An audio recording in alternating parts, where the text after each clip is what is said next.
할렐루야. 오늘 올해 복된 주일, 특별히 우리 대림절 세 번째 주일에 우리 주님을 기다리는 마음으로 나아가는 우리 성도들에게 예배를 통하여서 또한 말씀을 통하여서 우리 안에 세상이 주는 절망이 아니라 우리 주님께서 주시는 소망으로 견고하게 서시는 은혜와 평강이 머무실 수 있기를 주님의 이름으로 축복합니다. 제가 어렸을 때 집집마다 책을 가지고 다니면서 파는 외판원이라고 하는 분들이 계셨습니다. 요즘에는 그런 분들이 안 계시죠. 예전에는 그런 분들이 계셨습니다.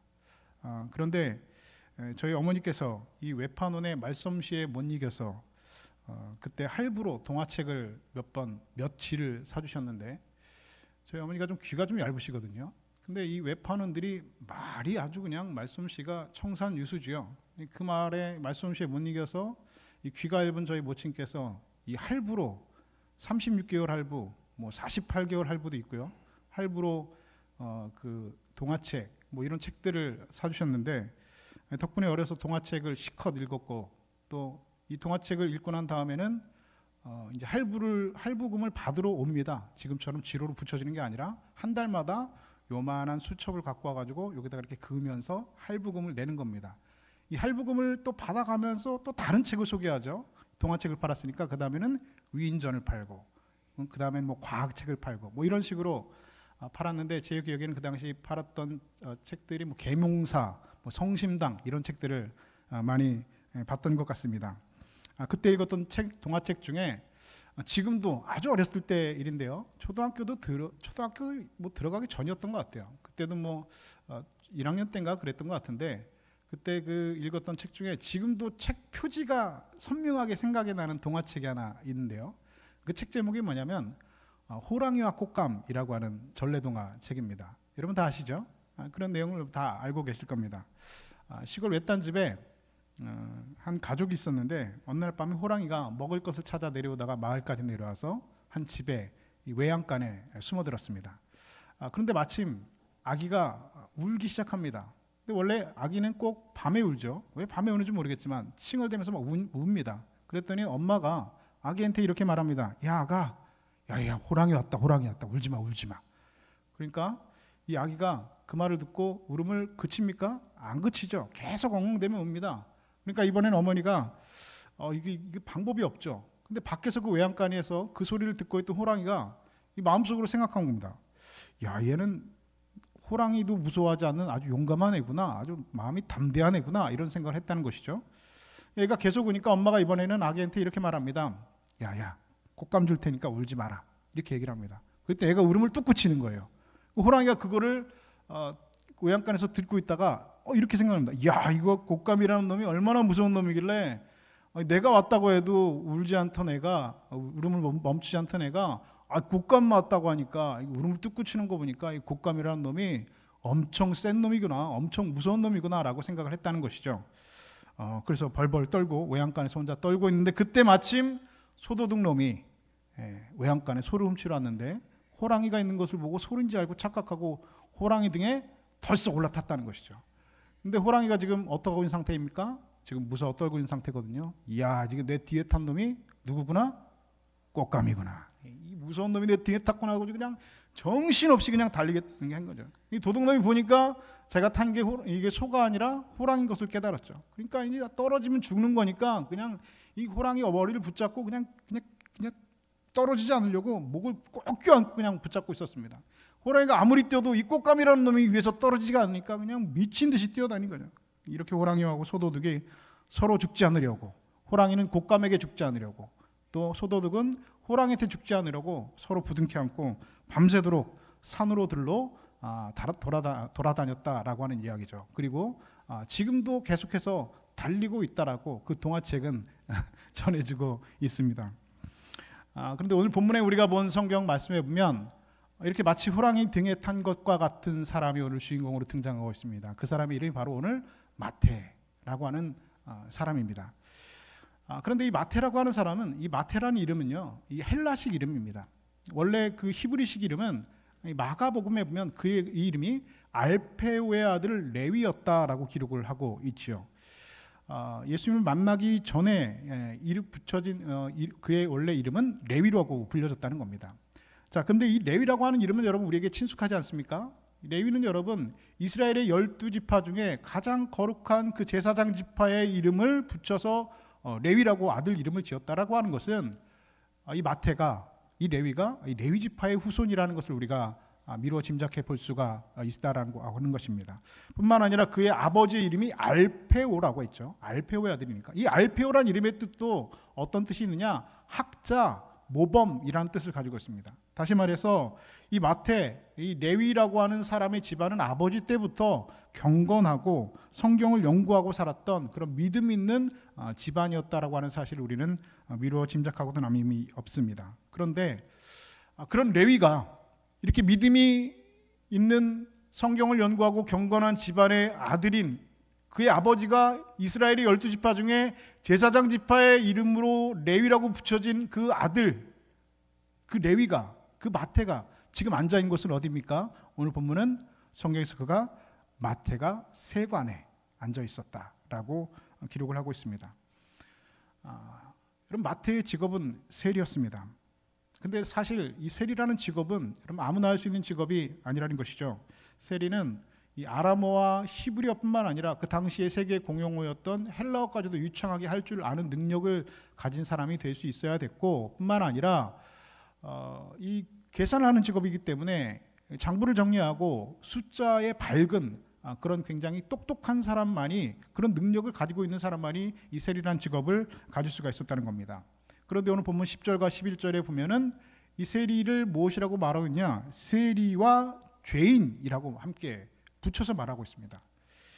세리라는 단어하고 죄인이라는 단어를 함께 사용하고 있다는 것이죠.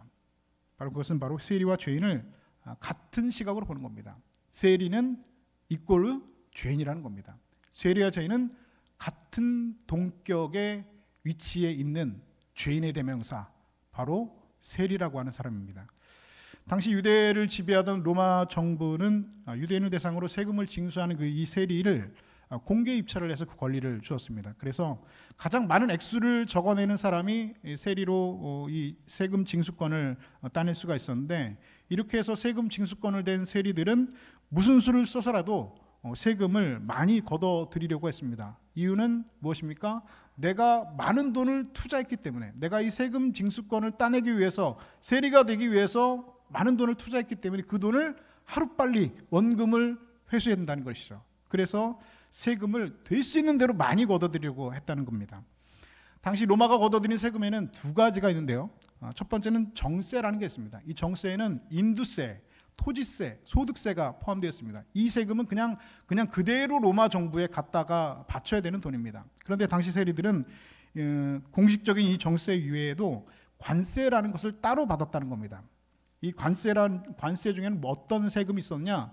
길을 통과할 때 받았던 통행세, 그리고 마차를 끌고 지나가면 마차세라는 걸 또 따로 받았고, 마차의 바퀴의 숫자에 따라서 바퀴세라는 걸 또 받았답니다. 물고기를 많이 잡으면 물고기세를 받았고, 집에 창문이 많으면 창문세라는 것도 받았답니다. 여러분 굉장히 생소한 세금들이 많이 있으시죠? 그 이외에도 정말 아주 왜 이런 세금이 다 있을까 싶은 세금, 뭐 창문세, 바퀴세, 우리 들어보지도 못한 마차세, 뭐 이런 세금까지 다 따로 받아가지고 그 세금은 다 어떻게 하는 겁니까? 자기가 착복하는 그런 돈으로 걷어들였다는 것이죠. 만일 제때 세금을 내지 못하면 고리에 이자를 붙여서 내게 했고, 그것도 그마저 갚지 못하면 동네 폭력배들을 불러다가 끝까지 이 세금을 받아내는 사람들이 바로 이 세리라는 사람들이었습니다.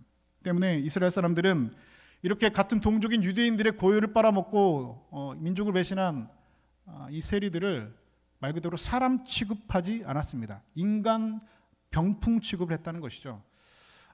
유세비우스라고 하는 그 역사가의 기록에 의하면, 이전에도 말씀드렸지만 세리에게 세금을 낼 때에 그 동전을 내지 않습니까? 이 동전을 낼 때에 세리하고 손을 닿지 않게끔 세리의 손 위에 동전을 위에서 떨어뜨렸답니다. 우리가 여러분 편의점에서, 요즘은 다 동전 잘 안 쓰시지만 예전에 거스름돈 받을 때 보면은 이게 다 자연스럽게 손이 뭐 이렇게 닿을 수밖에 없지 않습니까? 그런데 세리하고 될 수 있으면 손이 안 닿게 하려고 위에서 떨어뜨렸던 겁니다. 이유가 뭡니까? 세리는 죄인이거든요. 더럽거든요. 나는 너하고 손도 닿고 싶지 않거든요. 눈도 마주치고 싶지 않거든요. 그러니까 세리의 손도 닿지 않게 이렇게 세리의 손에 위에서 동전을 떨어뜨렸다라고 하는 것이죠. 이런 동족의 피를 빨아먹는 세리들을 이스라엘 사람들은 말 그대로 사람 취급하지 않았습니다. 더럽고 부정한 사람, 죄인과 동격, 창기와 동격인 사람으로 세리를 취급했습니다. 그래서 세리는 법정에서 증인으로 설 수 있는 자격이 주어지지 않았습니다. 성경에 보면 두세 사람이 증인을 설 수 있는데 세리가 아무리 결정적인 증거를 목격한 사람이라고 할지라도 그가 법정에서 세리가 법정에서 증언을 해줄 수가 없다는 겁니다.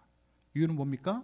세리의 말을 어떻게 믿냐는 겁니다. 이 사람 같지도 않은 세리의 말을 우리가 어떻게 그 사람 말을 증거로 채택할 수 있냐? 세리는 증인이 될 수 없다.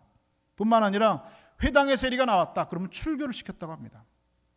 회당에 세리가 들어올 때는 못 들어오겠다는 겁니다. 너는 못 들어와. 우리와 함께 예배할 수 없어. 넌 나가. 세리, 너는 우리와 함께 하나님 앞에 감히 어떻게 네가 회당에 와?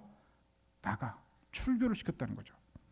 심지어 사람들은 세리를 속이는 것은 죄라고 생각하지 않았고 세리에게 유대인들이 딸을 주지 않아서 결혼을 하지 못한 세리들도 굉장히 많이 있었다고 합니다. 아예 인간 취급을 받지 못하는 사람이었죠.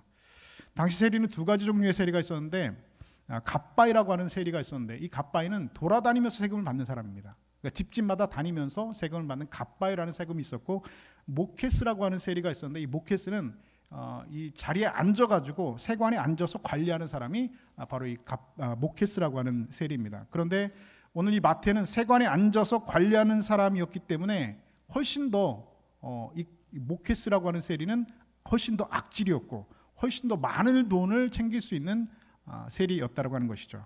그런데 마태가 바로 예수님을 만나는 그곳은 바로 세관에 앉아있던 그 자리에서 예수님을 만났다라고 성경은 기록하고 있습니다.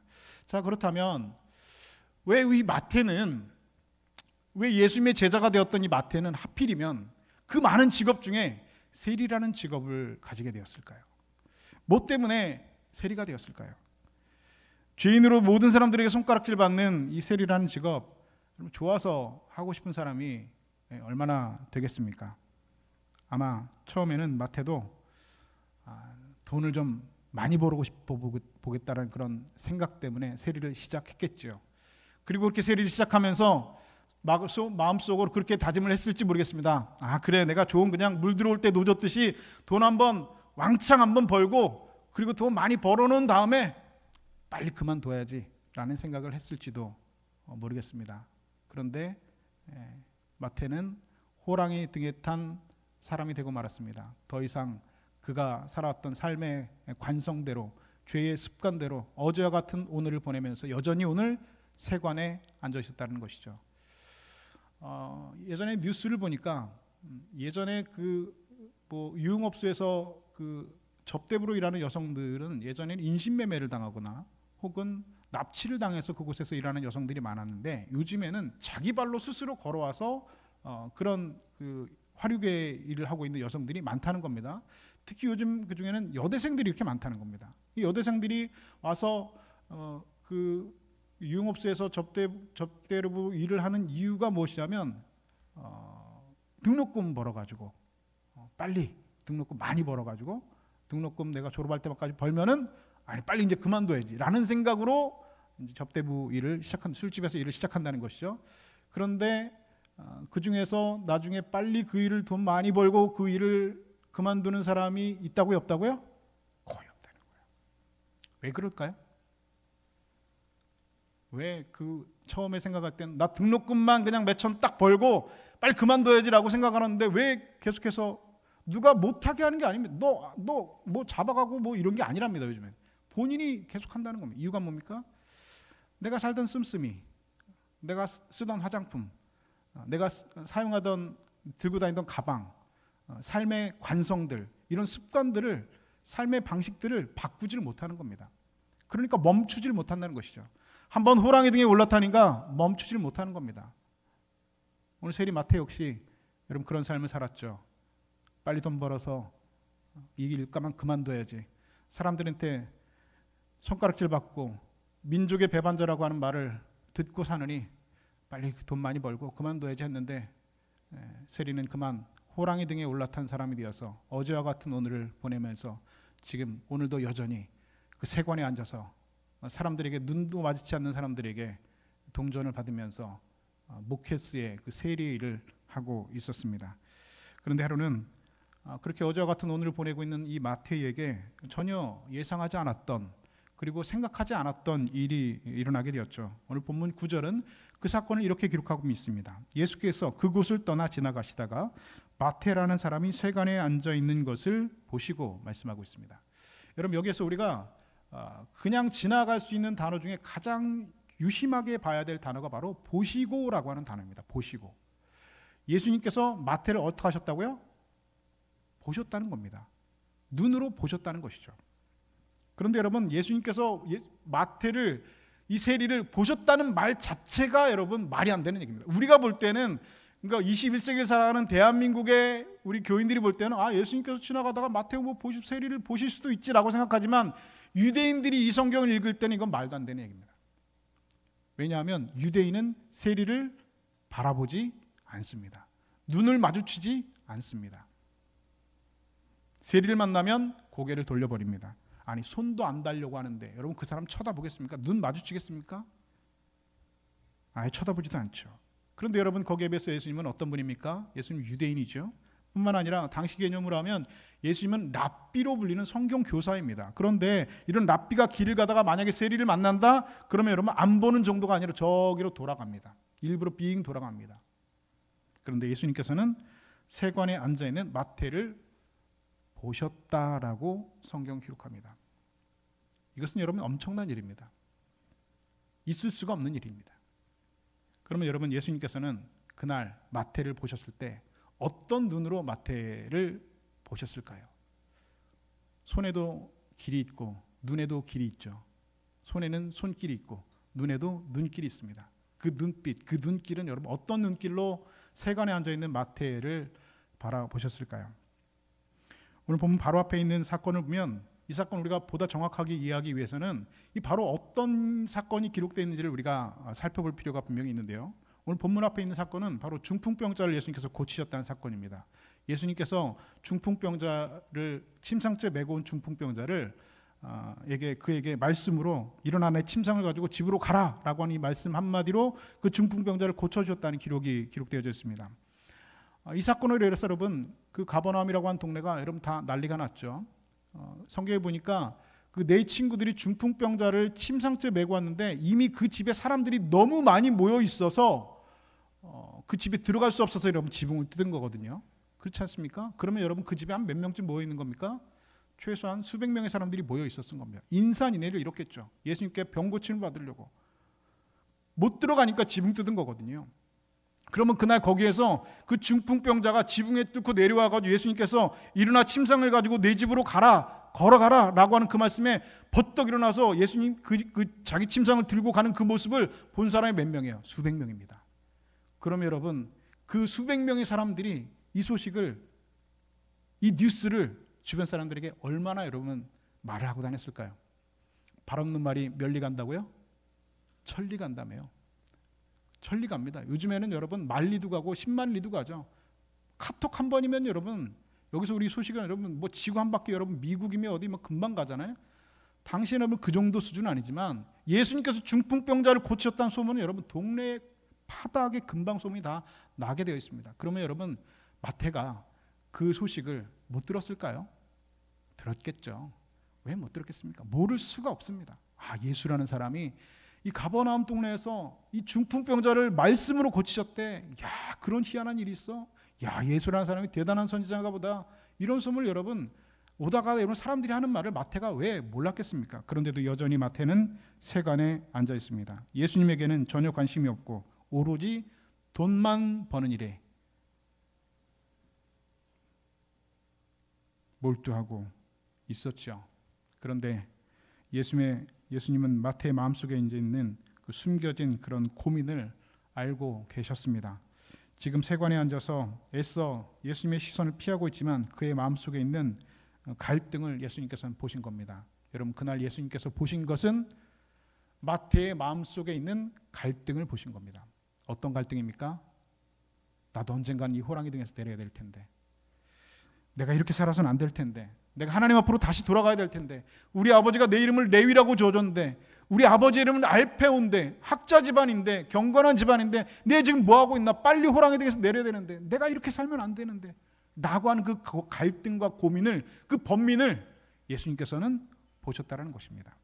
그날 예수님께서 보신 것은 고개를 숙이고 예수님의 시선을 피하고 있는 마태의 그 마음을 보신 것입니다. 그날 예수님께서 보신 것은 세관에 앉아있는 마태의 겉모습이 아니라, 지금 현재의 모습이 아니라 미래의 위대한 전도자 마태의 모습을 예수님께서는 보고 계신 것입니다. 훗날 뛰어난 관찰력과 언어 실력으로 지금 여러분들이 보고 있는 마태복음을 기록하고 있는 그 마태의 모습을 예수님께서는 그날 보신 겁니다.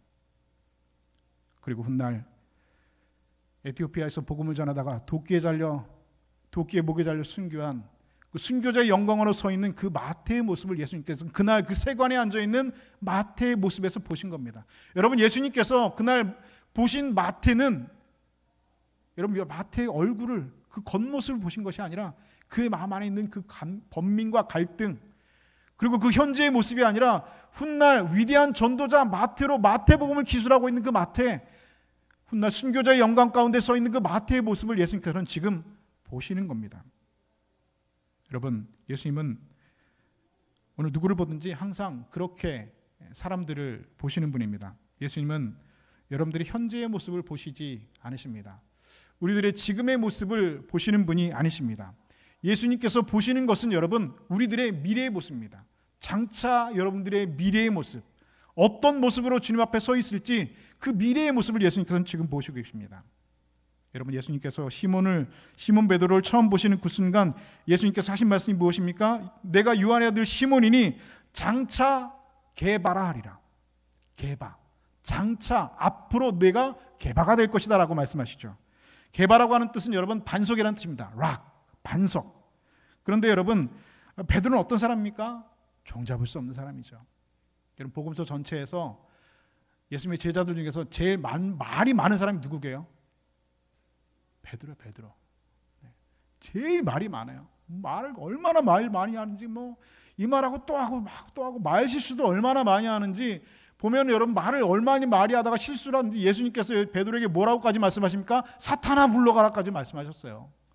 계속 말을 합니다. 끊임없이 입을 가만히 두지 않는 그런 가벼운 사람입니다. 성격 급하죠. 아주 즉흥적이죠. 아주 혈기 부리는 사람이죠. 종잡을 수 없는 사람이죠. 믿을 수 없는 사람입니다. 반석이요, 개바요, 전혀 어울리지 않는 그런 사람입니다. 그런데 예수님께서는 그를 처음 본 순간 너는 장차 개바라 하리라. 내는 장차 앞으로 반석이 될 것이다 라고 주님께서는 말씀하셨습니다. 그리고 예수님의 말씀처럼 훗날 베드로는 여러분 정말 반석이 되었습니다. 초대교회를 든든히 세우는 믿음의 반석 게바가 되었습니다. 그리고 그런 게바에게 예수님께서는 다시 찾아가셔서 내가 나를 사랑하느냐, 내 양을 먹이라, 내 양을 치라.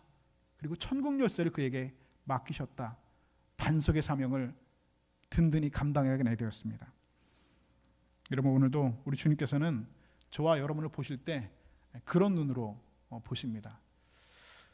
지금 내 모습, 지금의 현재의 내 모습을 보시는 것이 아니라 저와 여러분들의 미래의 모습을 보시는 겁니다. 장차 변하게 될 게바의 모습, 장차 우리가 서게 될 그 믿음의 모습들을 예수님께서는 보신다는 것입니다. 주님을 떠나 사는 내 모습, 처음에는 주님을 따라야지 하면서도 여전히 세상의 것들을 움켜쥐고 있는 지금의 내 모습을 보시지 않고 먼 미래의 내 모습을 주님께서는 보신다는 겁니다. 주님만 사랑하고 주님과 동행하면서 주를 위해서 평생을 살아가는 그런 우리의 모습들을 우리 주님께서는 지금도 보고 계시고 기대하고 계십니다. 여기 또 한 사람의 세리가 등장합니다. 그 사람의 이름은 삭개오입니다. 삭개오라는 사람의 이름의 뜻은 순결한 자, 순전한 사람, 의로운 사람이라는 이름의 뜻입니다. 그런데 그는 마태와 마찬가지로 그 이름과는 달리 세리라는 직업을 가지고 있었습니다. 여러분, 이 세리라는 직업에게 전화가 왔습니다. 처음은 용서가 되죠. 지금 아직 안 끄신 분들은 이제 끄셨으면 좋겠어요. 다른 분들 예배 드리는데 좀 방해가 되니까. 무슨 말 하다 말았죠?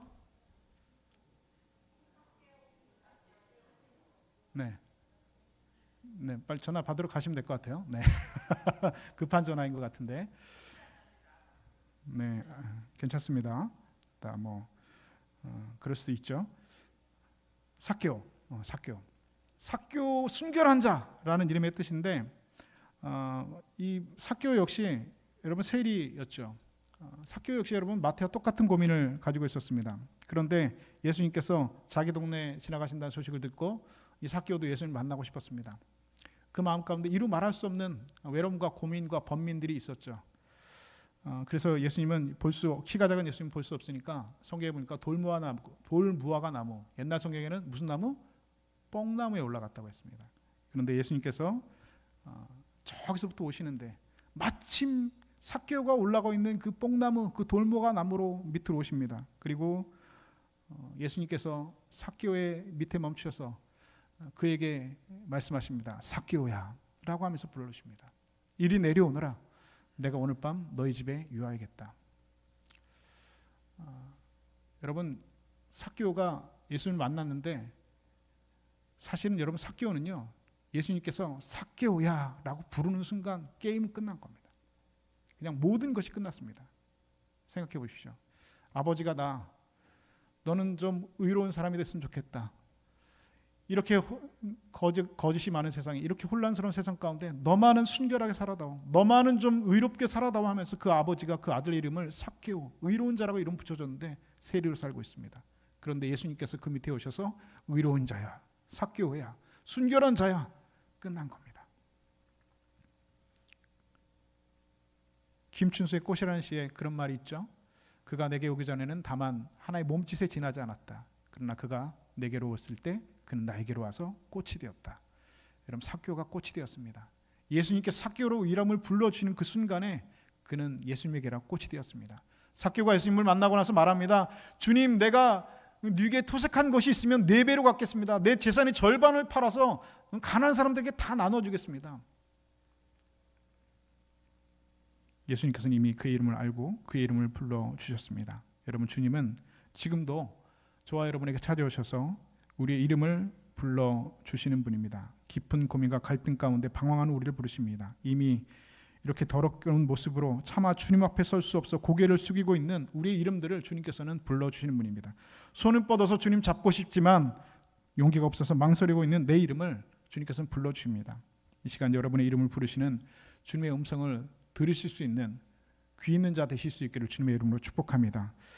여러분들이 주님의 부르심에 응답하는 그 순간 여러분들이 과거에 어떤 죄를 지었던, 어떤 삶을 살았던, 어떤 죄와 허물 들던 여러분 그것은 여러분 우리에게 의미가 없는 사라지는 죄가 되어집니다. 마태는 예수님께서 나를 따르라 하실 때 그 즉시 따라라갔다고 성경은 기록하고 있습니다.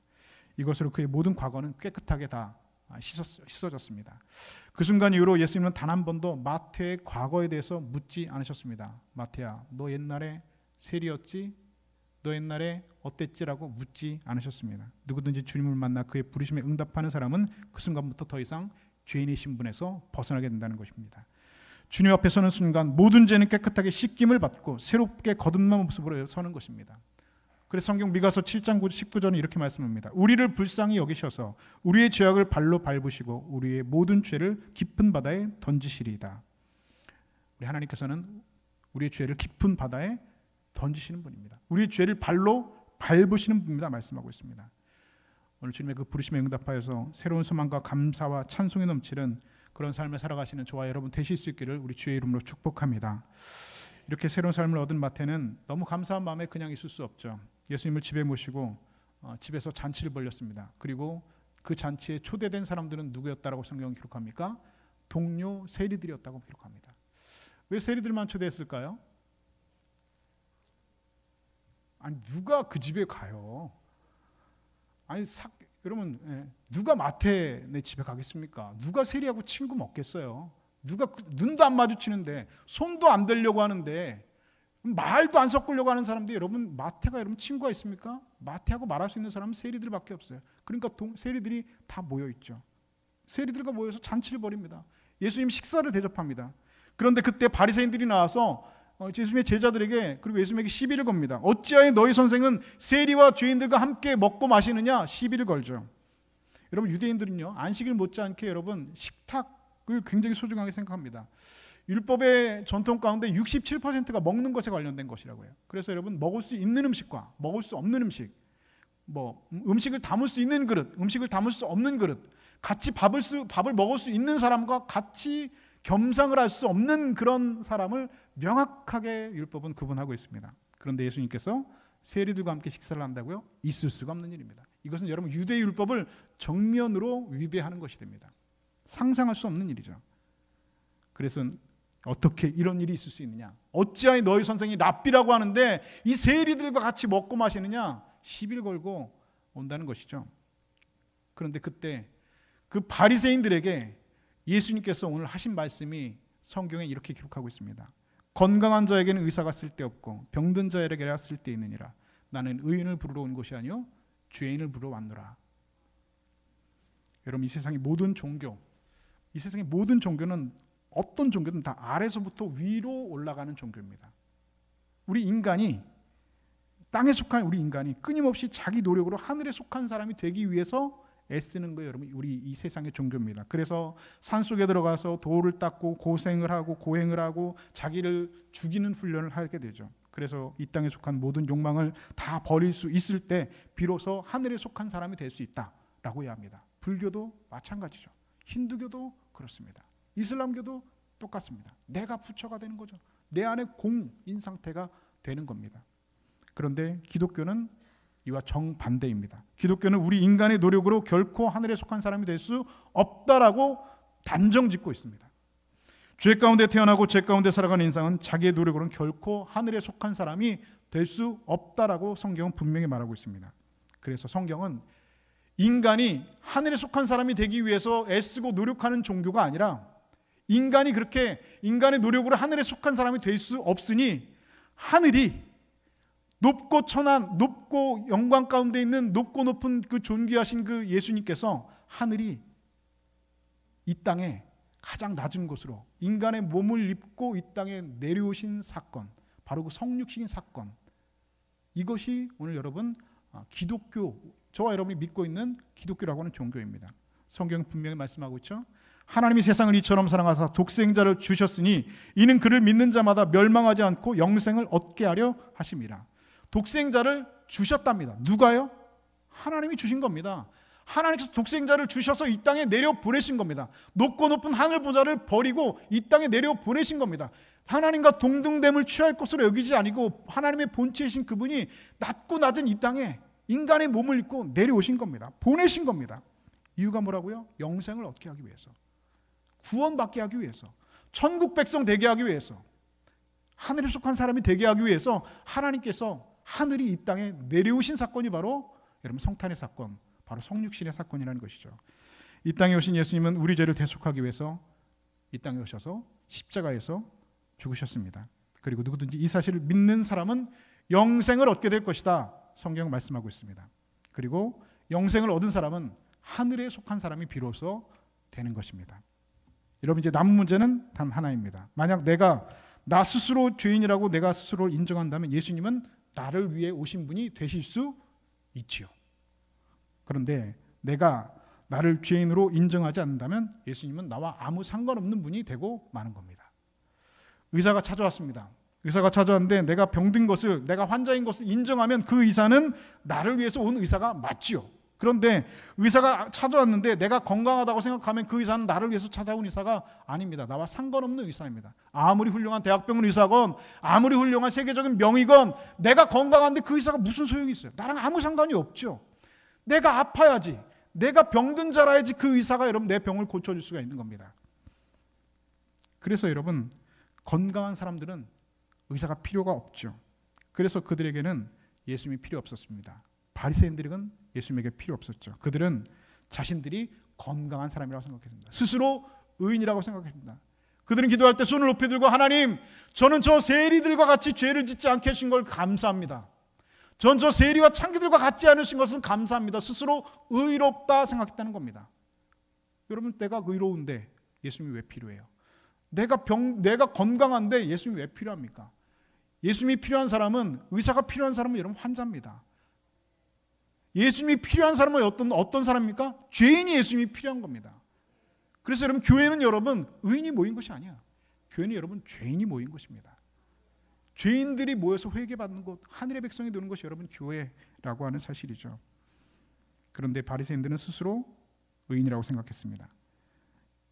자기들이 병든 사람이라고 생각하지 않았습니다. 그래서 예수님과 함께 앉아있는 그 자리가 그 세리들에게는 천국잔치가 될 수 있었다는 것이죠. 여러분 우리도 마찬가지로 내가 죄인이기 때문에 여러분 예수님 필요한 것이죠. 세상 사람들이요 예수님 필요 없습니다. 왜요? 내가 죄인이 아닌데, 내가 무슨 죄를 지었는데, 내가 뭐 잘못한 게 뭐가 있는데, 그렇기 때문에 예수님 필요하지 않은 겁니다. 그런데 오늘 여러분들이 예배당에 나와 있는 이유가 무엇입니까? 단 한 가지입니다. 예수님 필요해서죠. 여러분 다 죄인이기 때문에 그렇습니다. 저도 저를 포함해서 우리 모두가 죄인이기 때문에 예수 그리스도의 십자가의 보혈이 오늘 우리에게 필요한 사실임을 여러분 믿음으로 고백하실 수 있기를 주의 이름으로 축복합니다. 물론 여러분들 스스로 앉아 계신 분들 중에서도 그래 죄인이지라고 하면서도 그래도 나 정도면 괜찮지 않아? 라고 생각하시는 분들이 계실 거예요. 난 이 정도면 괜찮지 않아? 내가 그래도 교회 장로고 교회 권사고 집사고 내가 그래도 교회 열심히 신앙생활하고 내가 열심히 주일 예배도 안 빠지고 내가 11조도 하고 새벽 예배까지 나오는데 이 정도면 내가 괜찮은 의인 아니야? 괜찮은 신앙생활 하는 거 아니야? 내가 좀 저 사람하고는 좀 다른 거 아니야? 라고 생각하실 수도 있죠. 다른 사람에 비교할 때 여러분 그럴 수 있습니다. 사기치고 도둑질하고 살인하는 사람들과 비교할 때는 여러분들은 분명한 의인이 맞습니다. 그런데 하나님 앞에 서면 여러분 어떨까요? 다 똑같은 죄인입니다. 다 거기죠. 50보 100보입니다. 하나님 앞에 설 때는 여러분 우리 모두 다 똑같이 하나님의 은혜가 필요한 사람이고 예수 그리스도의 십자가 공로가 필요한 사실이라는 사실은 여러분 결코 변하지 않습니다. 혹시 지금 여러분들 중에 호랑이 등에 올라타시고 아직 못 내린 분들이 계신지 모르겠습니다. 아니요. 우리 다 아직도 호랑이 등에 올라타고 있죠. 그리고 못 내리고 있습니다. 우리 죄의 관성들 때문에, 내가 살아오는 방식들 때문에. 어제도 그렇게 호랑이 등에 타고 있었거든요. 어제와 같은 오늘을 살아가는 겁니다. 내가 살았던 삶의 방식을 못 바꾸는 겁니다. 내 생각을 못 바꾸는 겁니다. 여러분 기독교는요 변해야 돼요. 사람이 변해야 돼요. 사람이 변해요? 안 변해요? 안 변하죠. 사람은 안 변합니다. 그런데 우리 안에 예수 그리스도를 옷 입고 우리 안에 정체성과 우리 안에 믿음으로 말미암아 우리가 변하는 겁니다. 날마다 여러분 우리가 개혁되고 변화되어지는 게 여러분 예수 믿는 겁니다. 어제하고 오늘이 똑같을 거면 여러분 예수 믿을 필요가 없죠. 오늘과 내일이 여러분 똑같을 건데요. 어제와 오늘이 똑같으면 여러분 내일이 변하겠습니까? 안 변합니다. 오늘이 달라져야지 여러분 내일이 달라지는 겁니다. 복음서에 제일 말 많은 수다쟁이가 베드로라고 했다면 복음서에서 여러분 제일 말이 없었던 제자가 누구인지 아세요? 바로 마태입니다. 여러분 복음서 여러분 집에 가서 한번 다 마태, 마가, 누가, 요한복음을 여러분 다 보십시오. 마태가 여러분 무슨 말을 했다라고 하는 기록이 성경에 단 한 줄도 없습니다. 다른 제자들이 뭐 이런 말도 하고 저런 말도 하고 뭐 우편에 앉아주고 좌편에 앉아주고 뭐 이런 말을 할 때에도 베드로가 그 많은 수많은 말을 쏟아낼 때에도 마태는 한마디도 예수님 앞에 말하지 않았습니다. 그래서 마태의 별명은 침묵의 사도랍니다. 왜 마태가 한마디도 안 했을까요? 그는 자기의 과거를 알고 있거든요. 나는 세리였던 사람입니다. 나는 죄인 중에 괴수입니다. 나는 사람들에게 손가락질 받던 사람이었습니다. 그런데 하나님의 은혜로 내가 제자가 되었습니다.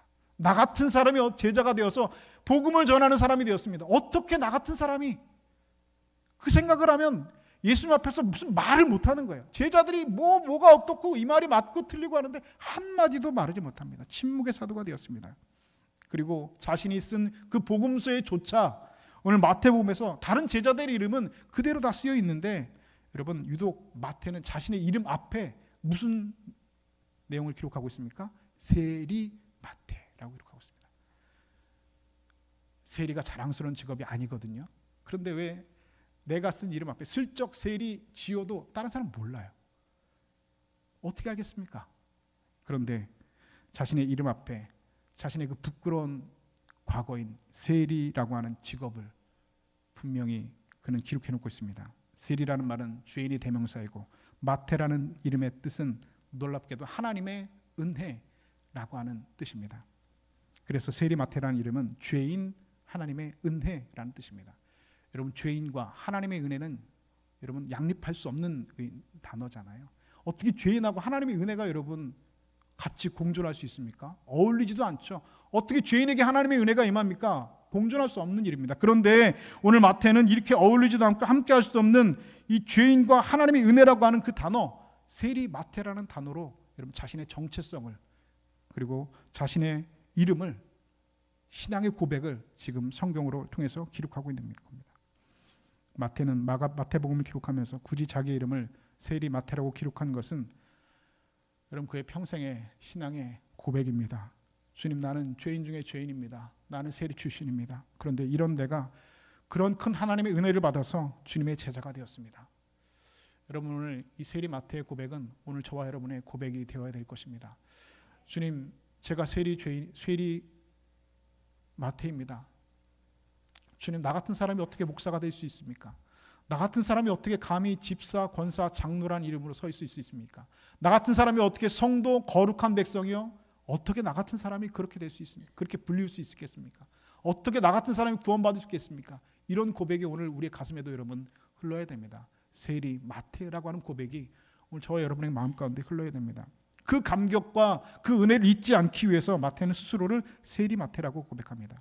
여러분 이것이 오늘 대림절의 의미입니다. 세리 마태를 찾아오신 주님은 오늘도 죄인인 우리를 찾아오시고 계십니다. 전에는 우리 모두가 다 죄인이라는 이름을 가지고 있었죠. 그러나 이제는 그 이름이 다 우리 모두 바뀌었습니다. 죄인, 하나님의 은혜, 세리 마태. 여러분 이것이 오늘 저와 여러분의 이름입니다.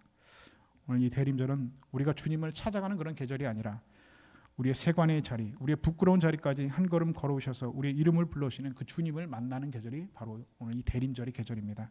간절히 바라는 것은 오늘 그렇게 죄인이라고 불렸던 우리를 하나님의 은혜로 부르시는 그 주님의 음성에, 그 주님의 그 초청에 우리가 일어나 주님을 따르는 인생 되어서 하나님의 은혜 가운데 우리의 삶을 주님 보시기에 귀하고 복된 삶으로 읽어가시는 그리스도의 제자들, 거룩한 성도들 다 되실 수 있기를 우리 주님의 이름으로 간절히 축원드립니다.